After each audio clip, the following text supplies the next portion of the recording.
The crash had been spectacular, a comet's tail of burning debris streaking through Xylos's emerald atmosphere. Kalen counted it as a miracle that he'd survived it all. His salvage vessel, the Nomad's Fortune, now lay broken across half a kilometer of dense jungle, its hull split open like a burst fruit. 20 years in the military, 5 years as a salvager, and this was how it would end, alone on a backwater planet that wasn't even properly charted. The irony wasn't lost on him. Xylos was a treasure hunter's dream and a survivor's nightmare.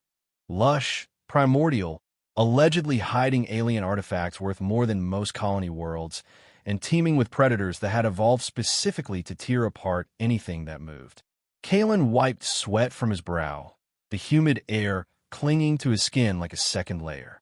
His tactical gear, worn from years of use but still functional, felt heavier by the hour. The crash site wouldn't remain safe for long. Already, he'd heard distant shrieks that made the hair on his neck stand on end, primal sounds that spoke directly to the part of his brain evolved to recognize danger. His mind flashed back to the ambush on Vega Prime, another simple mission gone catastrophically wrong. Commander Forlag's face appeared in his memory, stern and calculating as he ordered Kalen's squad into the kill zone. 8 good soldiers lost in minutes, while Forlag had mysteriously survived without a scratch. The subsequent discharge for failure to secure objectives had been the final betrayal, scrubbing Kalen's service record as though those 20 years meant nothing. Shoving aside the bitter memories, Kalen focused on survival. He'd need supplies, weapons, shelter, and some way to signal for rescue. Though he wasn't optimistic about the last part. Xylos was on the edge of mapped space, and the Nomad's Fortune had drifted off course for days before the crash. No one knew to look for him here. The ship's aft section contained the emergency supplies and his personal quarters. If it was still intact, he might stand a chance. Slinging his pulse rifle over his shoulder, Kalen began cutting through vines with his vibroblade, heading toward the largest section of wreckage. The jungle seemed to resist his progress, thick vegetation yielding grudgingly to his blade.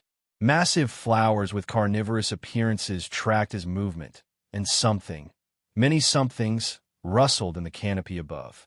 Planet Xylos had once been home to a spacefaring civilization thousands of years ago, but now showed no signs of technology or sentient life. Only ruins and myths remained, and the promise of lost technology had drawn prospectors and salvagers for decades. By the time Kalen reached the ship's broken hull, darkness was falling. The jungle's daytime chorus of insect-like sounds transitioned to deeper, more ominous calls. He slipped through a jagged opening in the hull, using his wrist light to navigate the tilted corridors. The emergency supplies were largely intact. Ration packs, water purifiers, medical kits. He filled a pack methodically, years of military training guiding his choices. The comm system was beyond repair, crushed beneath a support beam. Kalen cursed quietly. No distress call, then. He'd have to survive long enough to be found by chance, or find another way off planet. He continued searching, salvaging what he could. In his quarters, he recovered his backup sidearm, extra ammunition, and a small hollow of his sister's family, his only remaining connection to his former life. The cargo hold was next. There might be something valuable enough to trade for passage off-world, if he ever found civilization. The hold had partly collapsed, making navigation treacherous. As he carefully picked through fallen cargo containers, his light caught something unusual, a seam in the far bulkhead that didn't match the ship's design. Curious, he examined it closer. It appeared to be a hidden compartment, but that made no sense. He knew the Nomad's Fortune inside and out. There shouldn't be any hidden spaces.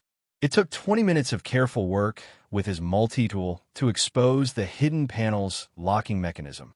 When it finally slid open with a soft hiss, Kalen stepped back, weapon raised instinctively. Inside was a stasis pod, ancient in design, but somehow still functioning despite the crash. The sleek, obsidian surface was inscribed with flowing script in no language Kalen recognized. The pod's power source hummed softly, a blue light pulsing rhythmically along its edges. Through a small viewport, He could just make out a humanoid figure inside. What the hell? Kalen muttered. He hadn't put this on his ship. Someone had used his salvage vessel as a transport without his knowledge. A dangerous and potentially criminal act. Before he could decide what to do, the pod systems suddenly accelerated, the blue light flashing rapidly. The crash must have triggered some kind of emergency protocol. The viewport frosted over as. The stasis field collapsed, and the pod seam began to separate with a mechanical whine. Kalen backed away, rifle aimed at the opening pod. Steam billowed out, temporarily obscuring his view. When it cleared, he found himself staring at the most alien being he'd ever encountered.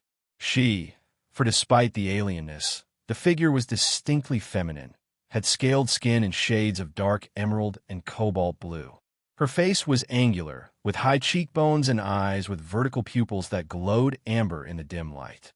Patterns of bioluminescence pulsed beneath her scales in complex sequences, concentrated along her temples, neck, and the backs of her hands where delicate claws extended from slender fingers. Her height matched his own, but her limbs were longer, more graceful.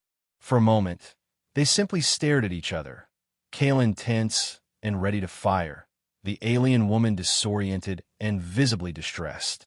Then she lunged forward with unexpected speed, knocking his rifle aside.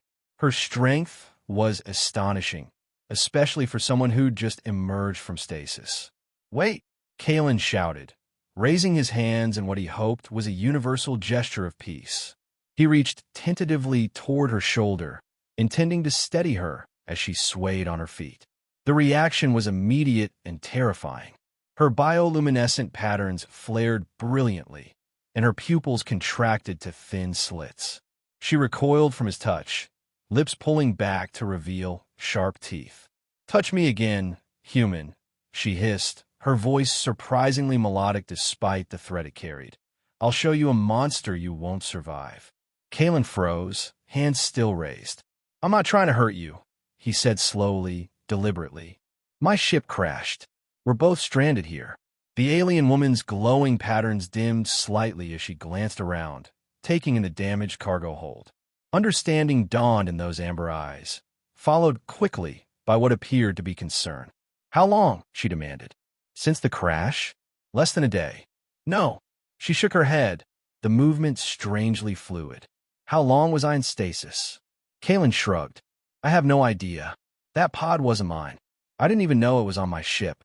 The alien's patterns flashed in what might have been surprise or alarm.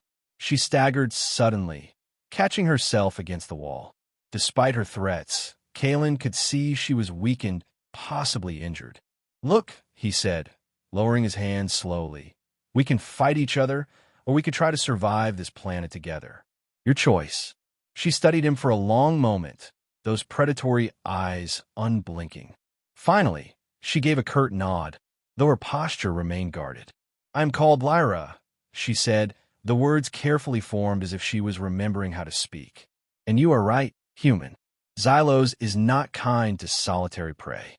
Night fell completely as they established an uneasy camp in the most defensible part of the wreckage. Kalen kept his distance as Lyra examined the ship's remnants with evident fascination.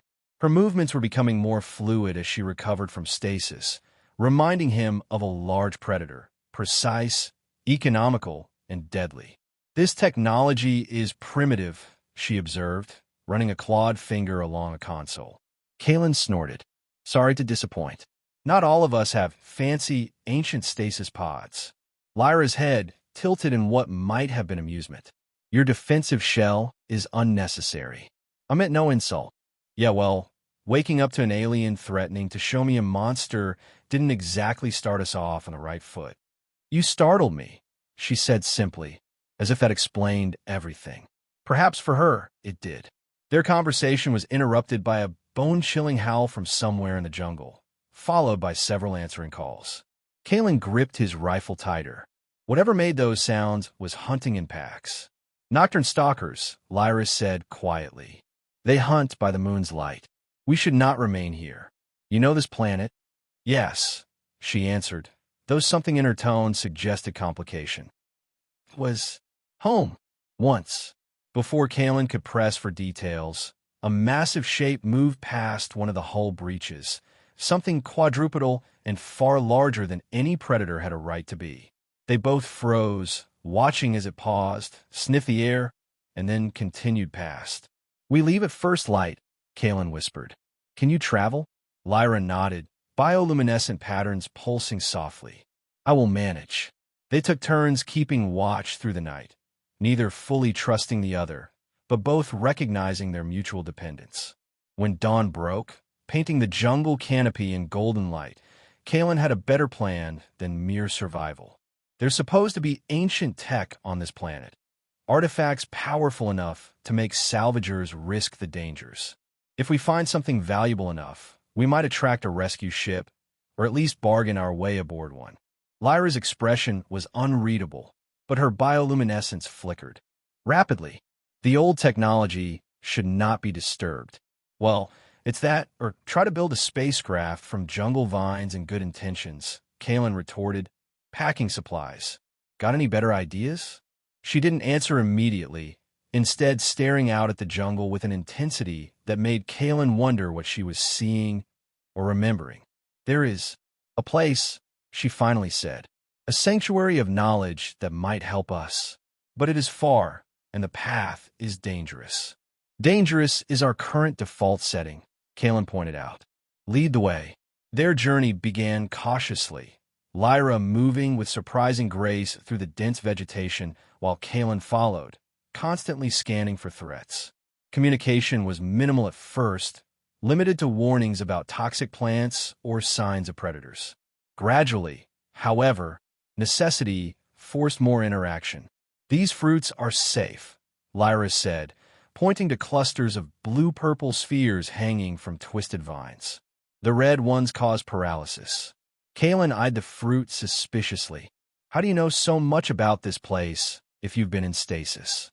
"Xylos changes slowly," she replied, deftly harvesting several of the blue fruits. "And memory endures." Not exactly a straight answer, but Kalen was learning that straightforward responses weren't Lyra's style. He accepted the fruit, finding it surprisingly sweet and revitalizing. As days passed, their reluctant alliance solidified through shared dangers. They narrowly escaped a plant with explosive spores that could have blinded them both. Kalen used his rifle to drive off a swarm of flying creatures with razor-sharp appendages, while Lyra's knowledge helped them find clean water and safe paths. Slowly, details emerged. Lyra's people had once been the dominant species on Xylos, a civilization of science and art. Something had happened, a catastrophe she was reluctant to describe, that had destroyed that civilization thousands of years ago. She had been placed in stasis as part of some mission or project, though she remained vague about its nature. "Why were you on my ship?" Kalen asked as they rested beside a clear stream on their 5th day. "And who put you there?" Lyra's patterns dimmed, a reaction he'd come to associate with troubled thoughts. "I do not know. My memories of the time before stasis are fragmented. I remember purpose, duty, the sense of something vital at stake. But details slip away like water through fingers." Kalen considered this. "Someone might be looking for you, then. Someone who hid you on my ship." "Perhaps," she acknowledged. "Or perhaps they wished me to remain hidden." The implication hung between them. She might be a fugitive or something else entirely. Kalen thought of his own past. How quickly loyalty could turn to betrayal. He understood the value of secrets. On the 7th day, they encountered the first signs of the other humans on Xylos. A recent campsite professionally established with perimeter sensors that Kalen recognized as military grade. He disabled one carefully, examining its components. "Galcorp security," he muttered, recognizing the distinctive design. "High-end stuff. Is this significant?" Lyra asked, keeping her distance from the human technology. Kalen nodded grimly. "Galcorp doesn't send security teams for routine operations. They're looking for something valuable." A cold feeling settled in his stomach. Or someone. The implication wasn't lost on Lyra. Her patterns flared briefly before she controlled them, dimming to near invisibility. "We should avoid them. No argument here." Kalen had his own reasons to avoid corporate security teams. His dishonorable discharge made him persona non grata in most legitimate operations. If they identified him, they might decide a salvager with a controversial past wasn't worth the paperwork to rescue. They altered their route, moving more cautiously and traveling mainly at dawn and dusk when the jungle's ambient noise provided better cover. Despite their precautions, they came disturbingly close to patrol patterns twice more in the following days. On the 10th night, as they made camp in the hollow of a massive fallen tree, a distant whine of engines cut through the jungle sounds. "Transport shuttle," Kalen said, peering through a gap in the wood. "Heavy duty. They're bringing in serious equipment." Lyra's expression darkened. "They seek the sanctuary." "Your sanctuary? How would they know about it?" "Rumors, legends." She shook her head. "Your kind has always sought our technology, even before the fall. Some artifacts have been found over centuries, enough to fuel stories of greater treasures." Kalen was silent for a long moment. "We need to know what we're up against. Tomorrow, we'll try to get closer, see what they're planning." "It is too dangerous." "Probably," he agreed. "But walking blind is worse." Despite Lyra's objections, Kalen spent the next morning carefully approaching the Galcorp camp. Years of military training made him effectively invisible as he found a vantage point in the dense canopy. What he saw made his blood run cold. The operation was far larger than he'd expected. At least 30 armed personnel, heavy extraction equipment, and worst of all, a familiar face directing operations. Commander Forlag, older but unmistakable, his posture still rigidly military despite the corporate uniform he now wore. Kalen's hand tightened on his rifle. The man who had sacrificed Kalen's squad for his own advancement, who had engineered Kalen's disgrace, was here, leading a team that might be hunting Lyra or the sanctuary she was trying to reach. The coincidence seemed impossible, yet there he stood. He watched Forlag studying a holographic map with two scientists pointing toward a region that aligned with their own destination. They had coordinates, or at least a general location, and they were moving fast. Retreating carefully, Kalen returned to Lyra with the news. Her reaction was more severe than he'd anticipated. The patterns across her skin flashed in rapid, irregular sequences, and for a moment, her eyes shifted, becoming something even less human, ancient and predatory. "If they reach the sanctuary first." She didn't finish the sentence, but her claws extended unconsciously, leaving marks in the tree bark she was touching. "They won't," Kalen promised, though he wasn't sure how he would keep that promise. "But we need to move faster, take more risks." Lyra nodded, composing herself with visible effort. "There's a more direct path. I avoided it because of the dangers, but now we have no choice." The more direct path turned out to involve traversing a series of ravines filled with caustic mist that left their exposed skin raw and burning. Twice they encountered predators that even Lyra seemed to fear. Massive amphibian creatures with multiple rows of teeth that nearly caught Kalen before Lyra pulled him to safety. As they pushed deeper into Xylos's wilderness, Lyra began to change subtly. The bioluminescent patterns appeared more frequently without her conscious control. Her movements became more fluid, almost too quick for Kalen's eyes to track completely. Once, when a tree snake dropped onto his shoulder, she removed it with such speed that he barely saw her move, her reflexes impossibly fast. "Something's happening to you," he observed that night, applying healing gel to their chemical burns. "You're different." Lyra was silent for a long moment. "I am. Remembering," she finally said. "Not just memories, but instincts. What I am. And what's that?" Her amber eyes met his. "I was created, Kalen, engineered to protect the sanctuary and what it contains. As we draw closer, dormant systems within me awaken." Her voice lowered. "Including the monster I warned you about." Kalen considered this. "You're some kind of biological security system?" An oversimplification, but not entirely incorrect. She extended her hand, letting him see how the scales shifted subtly, hardening into more pronounced armor along her forearm. "My people faced extinction. They created guardians, beings who could survive even if civilization fell. I am not precisely what your kind would call a natural evolution. Rather than being repulsed, Kalen found himself fascinated. In the military, he'd seen experimental biotech, but nothing close to this sophistication. That stasis pod preserved you for thousands of years.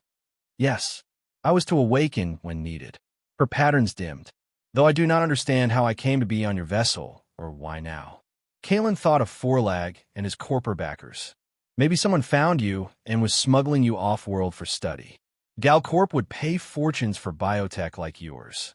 The thought clearly disturbed her. They sat in silence as night creatures called in the darkness. Tomorrow we reach the outer temple grounds, Lyra finally said. From there, it is half a day's journey to the sanctuary itself. She fixed him with those unnerving eyes. You should know that there will be defenses, systems that recognize my genetic signature, but will perceive you as a threat. Can you deactivate them? Some. Others respond to more primitive triggers. The closer we get to the heart of the sanctuary, the more dangerous it becomes for both of us. She paused. I cannot guarantee your safety. Kalen laughed without humor. Safety hasn't been on the table since I crashed here. I'll take my chances. What Lyra called temple grounds materialized gradually the next day. Subtle changes in the vegetation, stones arranged in patterns too regular to be natural, and finally, unmistakable ruins emerging from the jungle's grip. Ancient buildings of a dark, resilient material that had withstood millennia of Xylos's aggressive plant life stood in silent testimony to a civilization long gone. The architecture was unlike anything Kalen had seen, curves and angles that seemed to defy conventional engineering, surfaces inscribed with the same flowing script he'd seen on Lyra's stasis pod. Some structures still retained hints of their original purpose. Observation towers, defense positions, research facilities, though all had been reclaimed by jungle. My people called this place Varenthal, the approach of wisdom, Lyra said, her voice taking on a quality Kalen hadn't heard before, almost reverent. Students would come from across Xylos to study before being admitted to the inner sanctuary. Kalen whistled softly. Some campus. How far does it extend? For many kilometers, though much lies buried now. The central sanctuary is built into the mountain ahead. As they navigated the ruins, Lyra became increasingly alert, stopping often to examine seemingly random sections of wall or ground. Occasionally, she would press her scaled hand to a weathered panel, and Kalen would hear distant mechanisms shifting. Deactivating what I can, she explained, but remain close. Step where I step. Despite her precautions, they triggered a defense system near what appeared to be a ceremonial archway. The ground beneath them hummed, and before Kalen could react, crystalline spikes erupted in a circle around them. Lyra moved with blinding speed, pulling him aside as energy discharged between the spikes, creating a lethal field where they had been standing moments before. Thanks, Kalen gasped, heart pounding. That was close. It recognizes me partially, but the systems are degraded, she replied, studying the now dormant trap. We must be more careful. They proceeded with excruciating slowness, Lyra identifying and avoiding most hazards. Despite their caution, Kalen collected several cuts and burns from lesser defenses they couldn't avoid. By midday, they reached what appeared to be the base of the mountain, where a massive doorway stood partially open, its original grand design now crooked from geological shifts. The sanctuary entrance, Lyra confirmed. Her entire body was now pulsing with bioluminescence, patterns flowing like language across her scales. She seemed stronger here, more assured, but also more alien, as if the human-like aspects of her behavior were falling away as she reconnected with her origins. Before they could enter, the distinctive sound of repulsor engines shattered the ancient silence. A Galcorp transport was approaching fast, guided by their trail or some tracking technology Kalen hadn't detected. "They've found us," he said, checking his weapon. "We need to move." They slipped through the massive doorway into a vast hall where sunlight filtered through gaps in the ceiling, illuminating dust motes and slanting beams. The interior was better preserved than the outer ruins. Intricate mosaics depicting star systems and biological forms still visible on the walls, and technology that hummed back to life as Lyra passed. "The heart chamber is deeper inside," she said urgently. "If we can reach it before they enter, we may be able to seal the sanctuary." They raced through corridors that grew increasingly sophisticated, passing laboratories with equipment Kalen couldn't begin to comprehend and archives filled with crystalline data storage. Some systems activated as they passed, holographic displays flickering to life briefly before failing again, ancient power reserves nearly depleted. Behind them, echoing through the vast structure, came the sounds of the Galcorp team breaching the entrance, orders being shouted, equipment being deployed, weapons being charged. "Here," Lyra said, stopping before what appeared to be a solid wall. She pressed her palm against it, and the surface rippled like water, becoming transparent. Beyond lay a chamber bathed in blue-green light emanating from a central column that reached from floor to ceiling. They entered, and the wall solidified behind them. Lyra immediately moved to a control interface, her hands moving with certainty despite what must have been thousands of years since she'd last used such technology. "What is this place?" Kalen asked, awed by the chamber's pristine condition and obvious importance. "The heart of what remains," Lyra replied without looking up. "A repository of my people's knowledge, genetic codes, history, everything that could be preserved." The central column pulsed brighter as she worked, and the last cache of Xylos's genetic technology. Kalen understood immediately. That's what Forlag is after. Weapons potential. Lyra nodded grimly. The same technology that created me could be repurposed. My people learned this lesson at terrible cost. Her patterns flared with emotion. "It cannot be allowed to leave here." Before Kalen could respond, an explosion rocked the sanctuary. The Galcorp team was blasting their way through internal barriers. "Can you seal us in?" he asked, moving to defensive position near the entrance. "I'm trying," Lyra said, frustration evident in her voice. "The systems are responding, but slowly. Millennia of dormancy." Another explosion, closer this time. Kalen checked his ammunition. Not enough for a prolonged fight against what he'd seen of Forlag's forces. "We need another plan." Lyra's hands stilled on the controls, her expression becoming grave. "There is one option, but—" She met his eyes.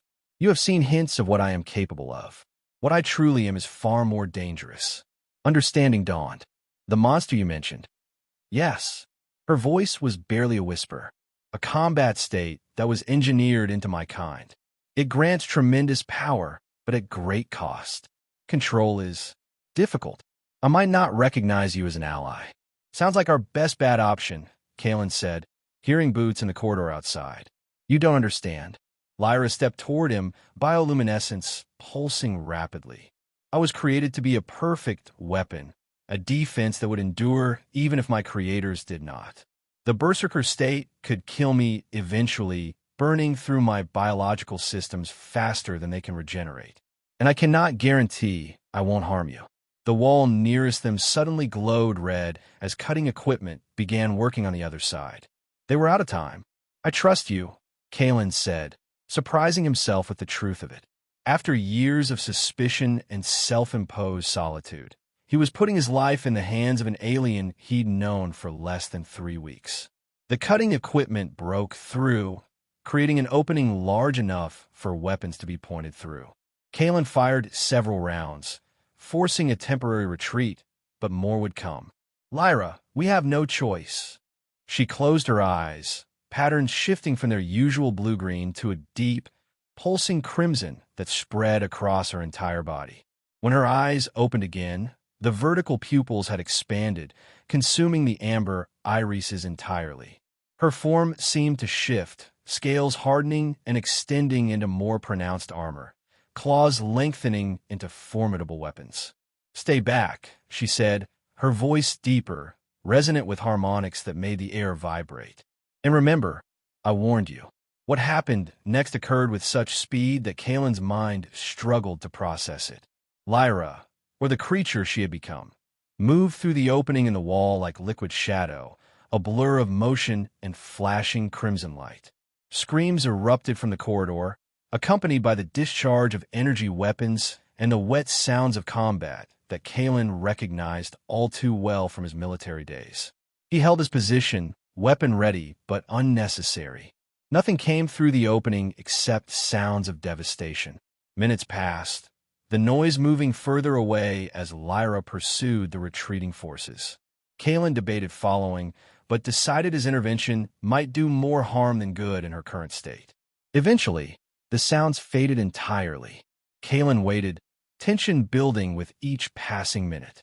Had she been killed, captured, lost control completely, and pursued some phantom enemy deeper into the sanctuary? Just as he resolved to search for her, a figure appeared in the opening. Lyra staggered through, her scaled skin no longer crimson, but a muted gray, bioluminescence barely visible. Blood, both hers and others, covered her form, and her movements were jerky, uncoordinated. Kalen rushed to catch her as she collapsed. She was burning hot to the touch, as if her internal systems were overloading. "Lyra, can you hear me?" Her eyes flickered, pupils contracting slowly back to their normal state.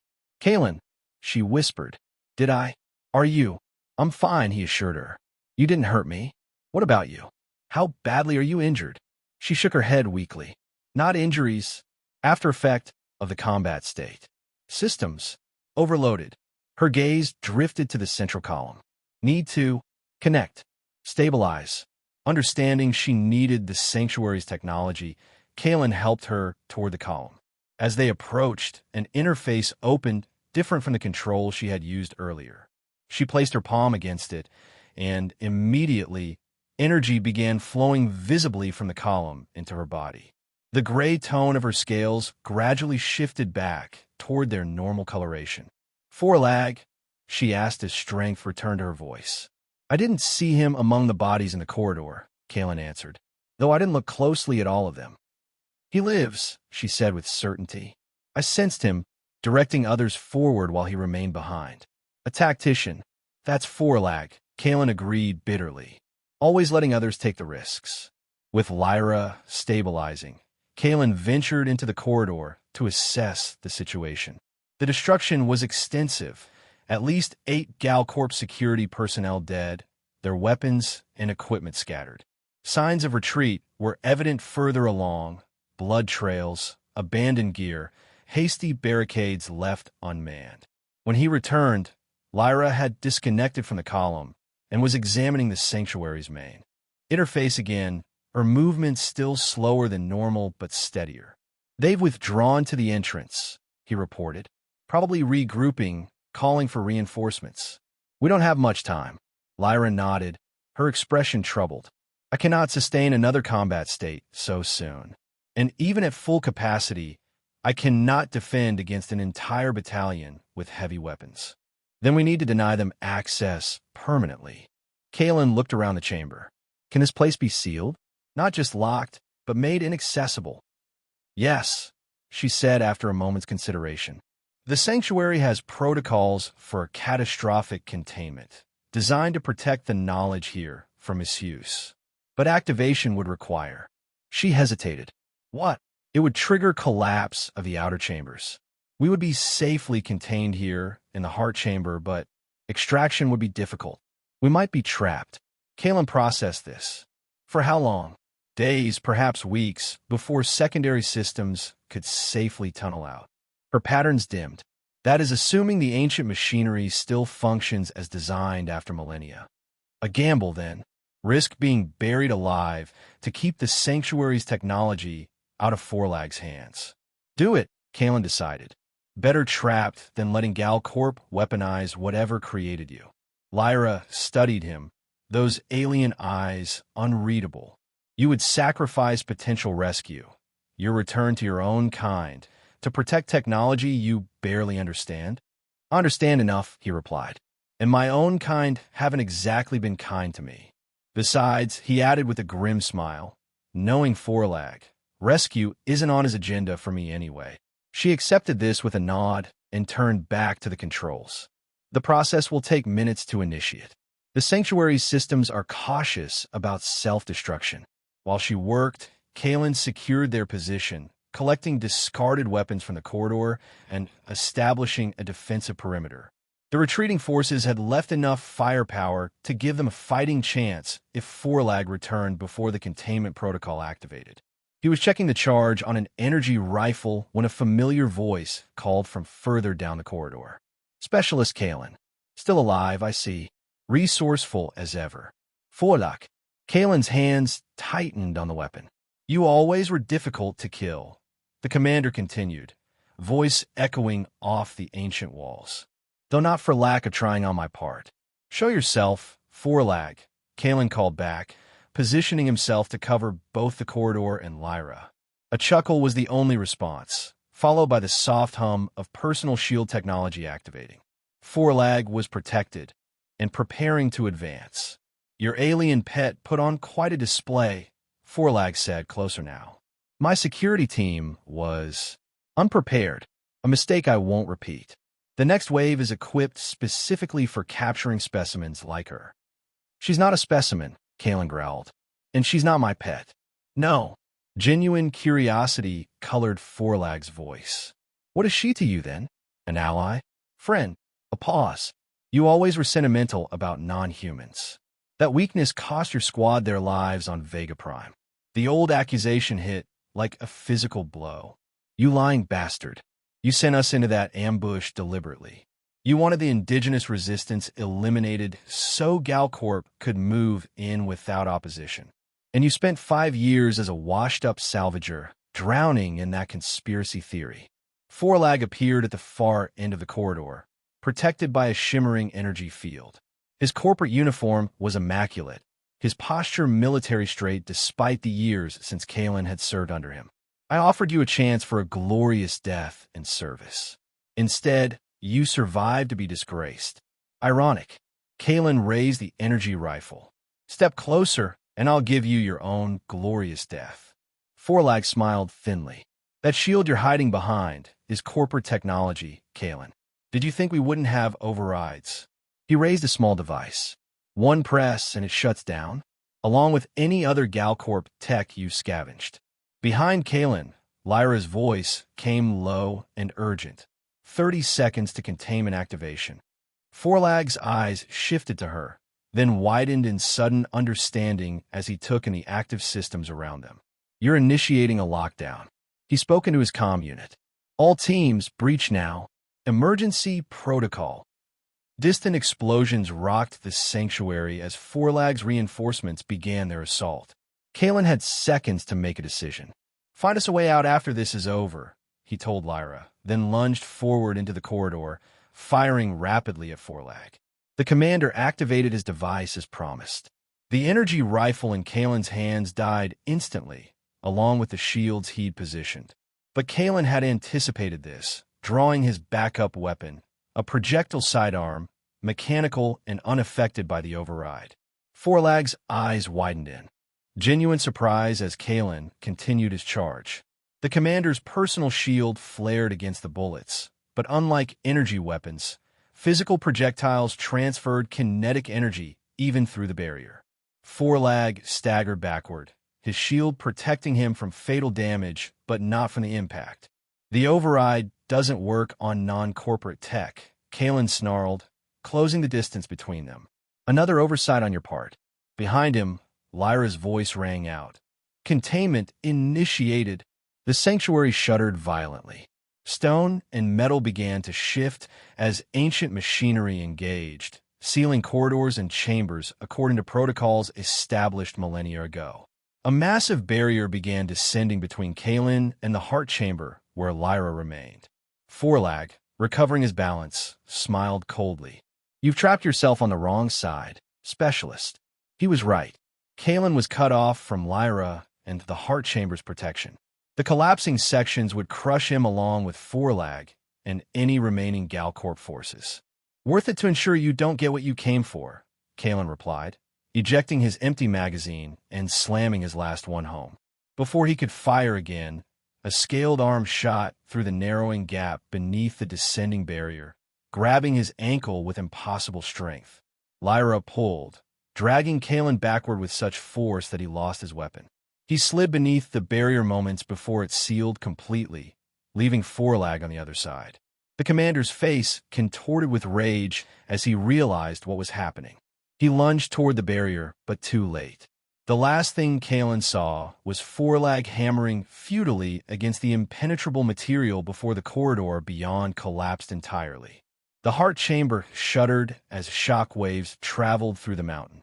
Support systems engaged automatically, creating a protective bubble around them as dust filled the air and the sounds of destruction echoed from all sides.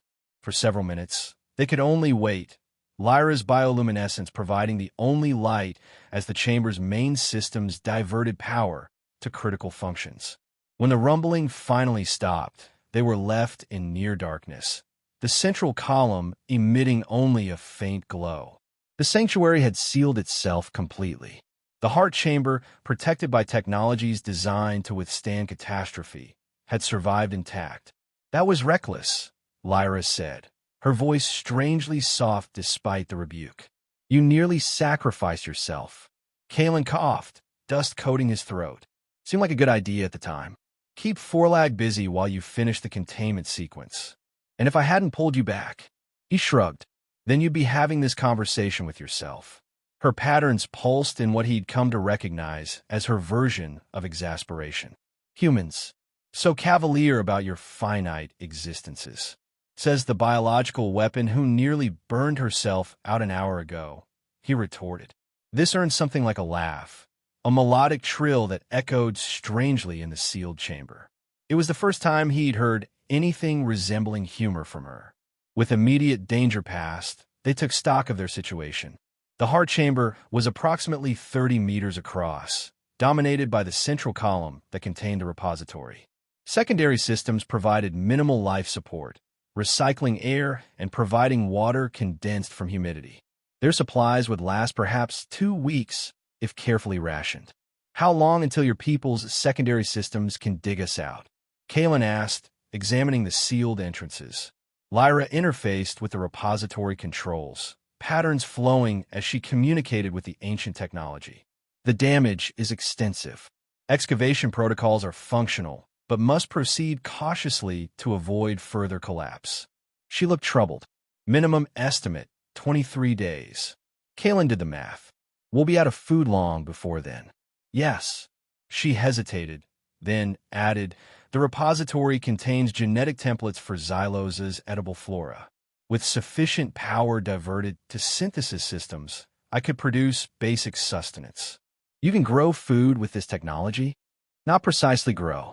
Create from raw elements. The process is energy-intensive, but possible." Her patterns dimmed. "It will slow the excavation process significantly." Another choice between bad options. Kalen sighed. "Do it. No point in digging out faster if we starve before the tunnel's complete." Days passed in the strange, timeless environment of the heart chamber. Lyra divided her attention between the excavation systems and the repository itself, often spending hours connected to the central column, communing with a vast store of knowledge in ways Kalen couldn't comprehend. She emerged from these sessions subtly changed each time, more fluid in her movements, more expressive in her patterns, as if reclaiming pieces of herself long dormant. When not interfacing with the ancient systems, she told Kalen about her civilization, a species that had reached technological heights humans could barely imagine, only to destroy themselves through hubris. They had created guardians like Lyra, genetically engineered beings designed to protect their legacy should the worst happen. The combat state, the monster she had warned him about, was their final, desperate measure against extinction. "We were given autonomy, but also purpose," she explained one night as they shared synthesized nutrient paste that tasted vaguely of fruit. "To ensure the knowledge survived, but never to allow it to be misused again." "What happened to the others like you?" Kalen asked, her patterns dimmed to near darkness. "I do not know. I was assigned to this sanctuary. Others guarded different repositories across silos. None of the communication systems have remained functional over the millennia." She looked away. I may be the last. The vulnerability in her admission touched something in Kalen. Without thinking, he reached out, placing his hand gently on her scaled forearm. She stiffened initially, but didn't pull away. Being the last survivor isn't easy, he said quietly. Trust me, I know. She studied their point of contact, her patterns shifting slowly from deep blue to a warmer hue he hadn't seen before. You speak of your military unit. The betrayal. 8 good people dead because someone decided they were expendable. The old anger rose, but less sharply than before. I survived by luck, not skill. Sometimes that feels worse than dying with them would have. Survivor's guilt, Lyra said, the human phrase sounding strange in her melodic voice. My people had a concept for this. Tavrindal, the burden of the witness. That's a good name for it, Kalen agreed. They sat in companionable silence, her scales warm beneath his hand. For the first time since the crash, perhaps longer, Kalen felt a sense of genuine connection with another being. By the 14th day, the excavation had progressed approximately 1/3 of the necessary distance. The synthetic food was monotonous but sustaining, and they had established a routine that made the confinement tolerable. Kalen repaired equipment salvaged from the corridors before the collapse, while Lyra continued working with the repository systems. It was during one of her longer interfacing sessions that something unexpected happened. The central column suddenly pulsed brighter, patterns of light racing through it at accelerating speeds. Lyra's body went rigid, her own bioluminescence synchronizing with the columns. Lyra, Kalen approached cautiously, unsure if he should interrupt. What's happening? She didn't respond, her eyes fixed on something only she could see. The connection between her and the repository appeared deeper than any previous session. After nearly an hour, she finally disconnected, staggering slightly. Kalen caught her arm, steadying her. I know now, she said, her voice resonating oddly, as if coming from far away. I understand why I was on your ship, why I awaken now. Tell me, Kalen urged. I was not abandoned or forgotten. I was hidden intentionally. Her patterns shifted rapidly as she organized her thoughts. Before the final collapse of my civilization, a faction realized the Guardians themselves might be exploited, our genetic technology reverse-engineered for weapons. They initiated a protocol to protect us by putting you in stasis. She nodded, and periodically moving us between locations to prevent discovery. For thousands of years, a dwindling network of caretakers has shifted Guardians between worlds, waiting for conditions that would allow safe reawakening. Who are these caretakers? Other aliens. Humans primarily, though not all. Descendants of those who understood the dangers of our technology and pledged to protect it. Your ship was not chosen randomly. It was selected by a caretaker who recognized the sanctuary was at risk. Kalen tried to process this. You're saying someone deliberately placed you on my ship, knowing I'd crash here? No, the crash was unexpected. You were meant to transport me to another safe location. Her eyes met his, but perhaps fate, or something like it, had other designs. The implications were staggering. If what Lyra said was true, a secret organization had been operating across human space for centuries, protecting alien technology from exploitation. And somehow, Kalen had been drawn into their plans. That distress call that pulled me off course, he muttered. That wasn't coincidence either, was it? Unlikely, though I cannot confirm the caretaker's exact methods. She touched his arm hesitantly. Are you angry to have been used this way? Kalen considered the question. Eventually, he shook his head. Hard to be angry about something that led to saving the sanctuary from Forlag. Though the warning might have been. Nice. Her patterns flickered in what might have been amusement. Secrecy has been necessary for survival. The caretakers trust few outsiders. And what happens when we get out of here? More stasis? More hiding? Lyra was silent for a long moment. The repository contains more than knowledge. It contains possibility. My people's final gift, technology to heal rather than harm. If released properly, controlled carefully, it could transform worlds like Xylos back to balance. Her eyes met his. I would rather not sleep again until that work is done. The 23rd day arrived, and with it, a breakthrough. The excavation systems detected open air. They had successfully tunneled to the surface.